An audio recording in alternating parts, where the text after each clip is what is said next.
Thank you, everybody, for coming to the Aaron Torres Podcast YouTube page. If you could do me a quick favor, see that little subscribe button at the bottom of your screen? Go ahead, click that subscribe button. Really does help our channel grow, our audience grow, and I really do appreciate it more than you know. So click that subscribe button. Appreciate your support. Now, here's the video that you came here for. We have ourselves a college football playoff bracket, but I think as importantly, we have ourselves some major college football controversy, okay? And so listen, let me even, before we get into the controversy, let me tell you what today's show is not going to be about. Big 12 championship game was awesome. Cam Scattlebo was right. It looked like a young Mike Allstott. But this isn't the show where we do 12 minutes on the Big 12 championship game, then we do 10 minutes on the Big 10, then we do 14 minutes on the ACC. No. We have a bracket. The analysis of the games are done. And now we have to analyze this bracket. And I think the big conversation, the only conversation that mattered coming into Sunday morning after the games on Saturday was, what do you do with the final at-large spot? We talked about it on Thursday's show. We said, look, we think 11 spots are spoken for. Big 10, 5 conference champs, Big 10, SEC, ACC, Big 12, and of course the Mountain West. You then had, I believed, 6 of the 7 at-large bids spoken for as well.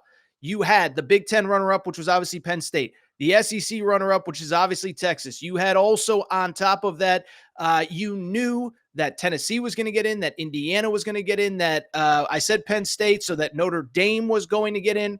So it really ultimately came down to, and Ohio State too. So it ultimately came down to one simple question. We actually talked about it on Thursday's show. What would the committee do with the final spot if SMU lost the ACC championship game? If SMU lost, they'd be an 11-2 team that did not get the automatic bid. And we also knew that Alabama was the highest ranked team not playing in a conference championship game. So we talked about it on Thursday, and we basically said it is going to be an 11-2 Alabama or 11-2 SMU versus a 9-3 Alabama. We broke it down, and that is exactly how it played out. Of course, SMU lost in the ACC championship game on a walk-off field goal, and that was the debate, and that was the conversation, and that was the question going into Sunday. So let's not beat around the bush. Let's get right to it, and let me answer the simple question that I know a lot of you want to talk about and have opinions about, and you can drop your comments and your thoughts in the comment section. The comment section on YouTube is humming, and I promise today we will get to a lot of your comments. But to answer a simple question, because I know a lot of you are thinking it, Torres, where do you stand on this particular topic? To me, I actually thought by the time that we got to Sunday morning, it was essentially a no-brainer. SMU versus Bama. I thought Bama would get in. Let me start over. Let's just pretend like that last 30 seconds never happened. Going into Sunday, it was SMU versus Bama. I thought SMU would get in. SMU does get in. I actually don't think it was even all that controversial, but it certainly created a lot of controversy on the internet. It created a lot of talking points. SMU does, in fact, get the final spot. They ultimately end up as the 11 seed. I think it's kind of weird that they're ranked ahead of Clemson, who they just lost to, but that's another conversation for another day. SMU in, Bama out. Let's discuss why I think the committee actually got it 100% right, and why, frankly, I actually don't even think it's that big of a conversation. By the way, producer Matt, at any point, feel free to pop up the full bracket now that we know what it is, because, again, I'm not going, hey, the 9 seed is this and the 11 seed. No. We're going to talk SMU Bama right now. And when I think about SMU Bama, this is when I realized it was actually sort of no debate, okay? So I go back to Saturday night. I think a lot of you know this. Some of you probably don't. But I host Fox Sports Radio's national recap show every Saturday, 11 p.m. Eastern to 2 a.m. Eastern. I'm not saying it to brag. I'm just saying that I do it every week. And coming into Saturday's show, I was prepping for the show. Remember, we go on at 11 p.m. Eastern. And at that point, SMU was trailing pretty good to Clemson. I said, oh, they're not going to win. This is going to be a topic for our entire 3 hours. We'll probably open up the phone lines, whatever. And so I started kind of looking into SMU's resume. And I said, okay, they're, not a ton of meat on this bone. They're 11-2. They are 0-2 against ranked teams. The only ranked teams they played Clemson in the ACC championship game and lost. They played BYU early in the season and lost.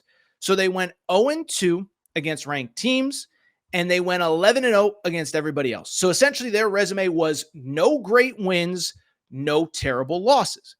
And that was the conversation going into 11 p.m. Obviously, they lose the game. But as I was prepping for our post-game show at 11 p.m. Eastern on Saturday night, something struck me. And what struck me was this. We were prepping to talk about Texas, Georgia as well. Texas loses to Georgia in the SEC championship game. And one thing became very interesting to me as I actually looked at the resumes. Look at Texas's resume. With the loss to Georgia on Saturday, 11-2 overall. Thank you for the tweet, producer Matt. I truly appreciate it. If you look at Texas's resume, after the loss to Georgia, what was their resume? 11-2 overall, 0-2 versus top 25 teams coming into Saturday. So I bring it up because it was like a light bulb going off in my head. I was like, wait a second now. Listen, I'm not saying that you have to make the definitive case that SMU should be in this field, period, let alone over Bama. But what I realized was if you're going to argue that SMU should not be in the playoff field, then you better darn well be arguing the same for Texas. And so to me, it was like a light bulb moment of like, oh my goodness, this resume for Texas is not good. And right now, if you diminish SMU, you basically diminish everybody. And so we got to Sunday morning, and it really kind of resonated with me that we were actually being presented the wrong argument about the 12th spot in the playoff, what ended up being the 11th seed, which went to SMU.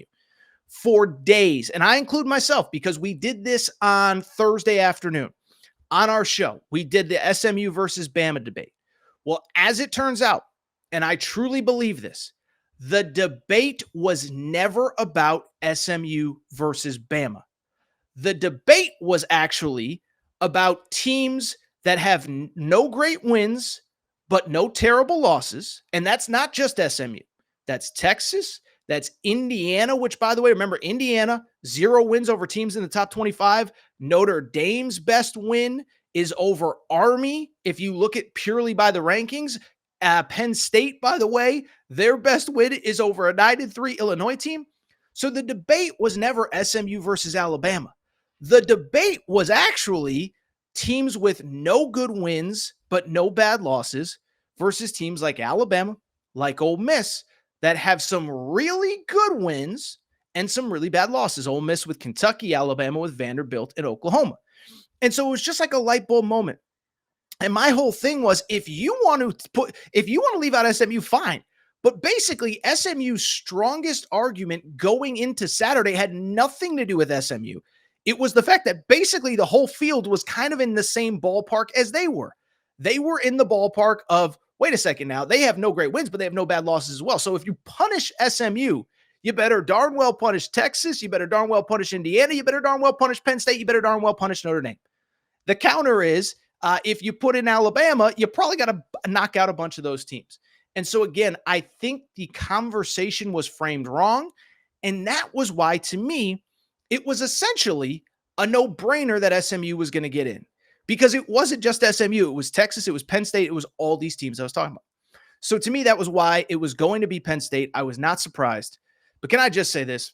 Can we take 5 minutes to talk about ESPN's coverage of this? Because I tweeted this out and I truly believe it. I think it was among some of ESPN's worst coverage and worst analysis that I have ever seen on that network. And I'm not Mr. Anti-ESPN, but the problem that I had with their conversations were not only, it's not about whether I agree or disagree. It is about the fact that they were making arguments without stating very simple facts. And so I want to dive into this because, again, it didn't even feel like unbiased coverage. It felt like state-run media where we're conveniently leaving out facts that are actually really relevant to the conversation. And before we get into it, let me even backtrack for half a second. I'm not Mr. Anti-SEC. Listen, look at my basketball coverage. I've been on the SEC basketball for years. Auburn, Tennessee, Arkansas, Kentucky, Alabama, whoever. I'm not Mr. Anti-SEC, and I'm certainly not that way in football, okay? I can watch just like everybody else. I understand that the SEC signs the most top recruits. They sign the most best players in the portal. They have the most NFL draft picks. So it doesn't take rocket science. When you bring in the most good players, when you put out the most good players, when you win the most national championships over the last 20 years, there is no doubt in my mind that you're the best conference in college football. Nobody's arguing that. What I would argue, and what was frustrating watching ESPN, was like, we're arguing without even presenting basic facts. Like, again, I turned on ESPN at what was it, noon Eastern, like everybody else. And what was wild to me was this. What it felt like was, I don't know if the talent, either the talent doesn't care, and I'm not here to just tear down Kirk Herbstreit and Nick Saban. I think all those guys work hard. I think they're good.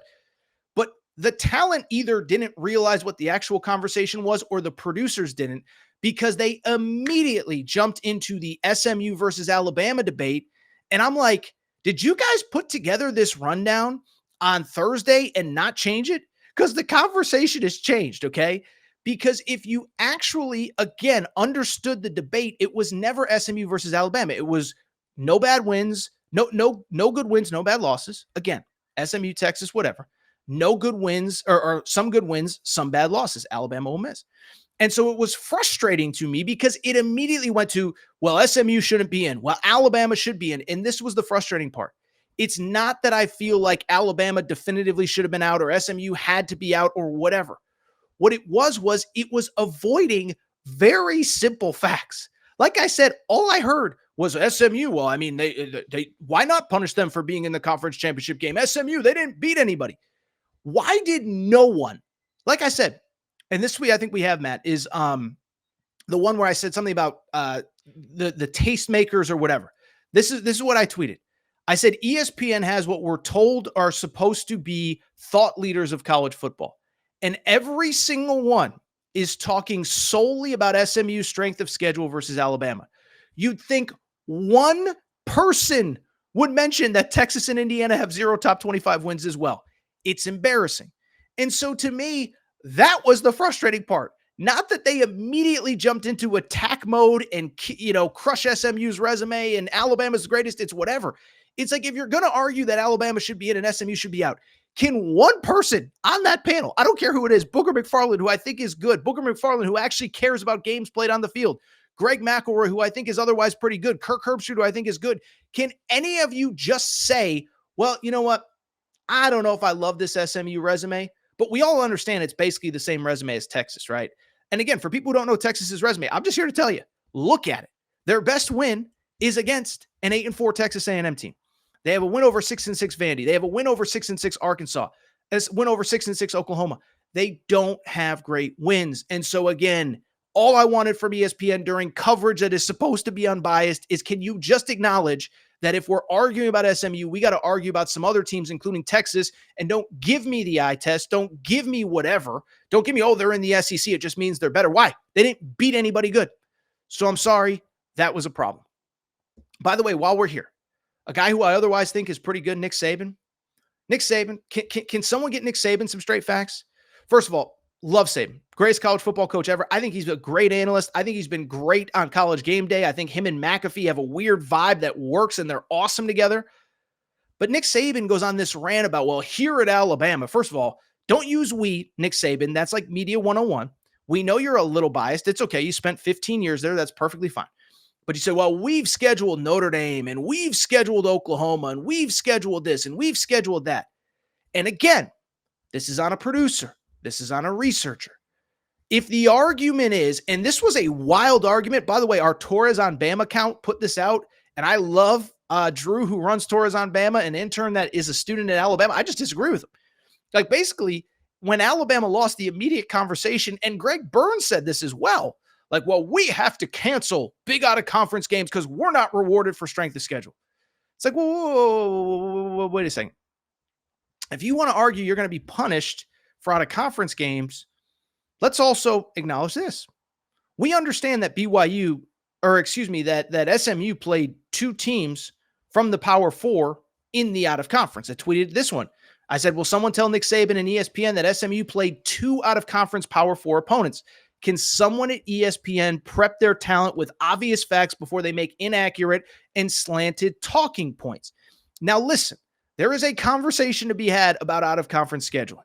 One, first of all, I'll just say this. I think even going into this season, forget this week, I don't understand why the SEC is still scheduling big out-of-conference games, because all it does is give other teams an opportunity to get good wins against your league.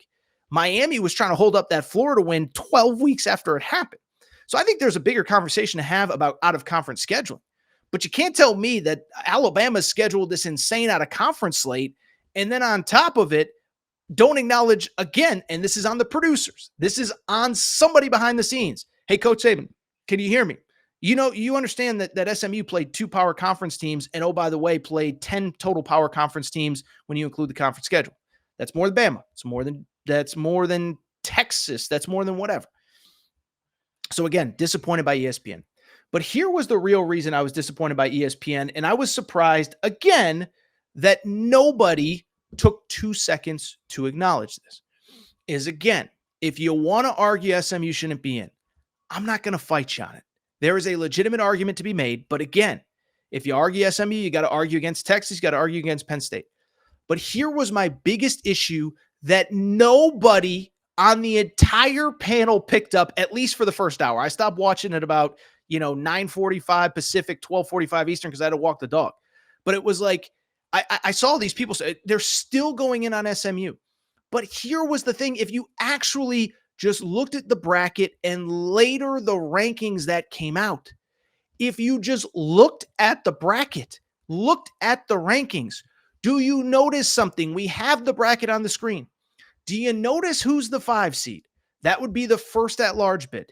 It was the loser of the SEC championship game. So guess what? Texas was not at all punished at all for losing in a conference championship game. If you actually break it down, Texas has nothing on their resume that says they should be the highest ranked at-large team. You can look at Tennessee's resume. It's better than Texas's. You can look at Ohio State's resume. I've been critical of Ryan Day. It's better than Texas's. You can look at Penn State's resume, and it's better than Texas. And so I only bring it up to say that if you're going to tear down SMU, can you at least acknowledge that nobody that played in a conference championship game got punished? Texas didn't. They're the top at-large team. Penn State didn't. They're the second highest at-large team. And so listen, I think we can argue about the value of conference championship games. I think we can argue about should you be punished or should you not? But if you're not going to punish one team, you can't punish the others. Like it's common sense. If you're not going to punish Texas, you can't punish SMU. If you're not going to punish Penn State, you can't punish SMU. By the way, I noticed this in the final top 25 rankings. You know who else didn't drop out? Iowa State, who lost in the Big 12 championship game. UNLV, who lost in the Mountain West championship game as well.